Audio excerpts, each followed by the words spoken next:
ప్రముఖ యాంకర్ అలాగే యాక్టర్ కూడా అయిన హరితేజ గురించి ప్రత్యేక పరిచయమే అవసరం లేదు. వరుస సినిమాల్లో తనకంటూ ఒక ప్రత్యేకమైన గుర్తింపే సంపాదించుకుంది. 2016లో దీపక్ రావుతో హరితేజ వివాహం ఎంతో వైభవంగా జరిగింది. హరితేజ దీపక్ చాలా చూడముచ్చటైన జంట. హరితేజ తల్లి కాబోతున్న సంగతి, తన సీమంతం ఫొటోస్ అలాగే బేబీ షవర్కి సంబంధించిన పిక్చర్స్, తన మెటర్నిటీ ఫోటోషూట్కి సంబంధించిన కొన్ని బ్యూటిఫుల్ మూమెంట్స్ ద్వారా అభిమానులతో పంచుకుంది కూడా.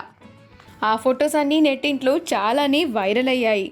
అయితే ఏప్రిల్ 5వ తేదీన హరితేజ పండంటి ఆడబిడ్డకు జన్మనిచ్చింది. It's a baby girl on 5/4/21 అంటూ ఒక బ్యూటిఫుల్ ఫోటోని షేర్ చేస్తూ ఈ విషయాన్ని అందరితో పంచుకుంది హరితేజ. ఆ పిక్చర్ని చూసిన వారందరూ కూడా హరితేజకి కంగ్రాచులేషన్స్ తెలియజేస్తూ కామెంట్స్ పెడుతున్నారు. ఈ వీడియో కనుక మీకు నచ్చినట్లయితే మీ అభిప్రాయాన్ని కమెంట్స్ ద్వారా మాకు తెలియజేయండి. మా ఛానల్ని సబ్స్క్రైబ్ చేయడం మర్చిపోకండి.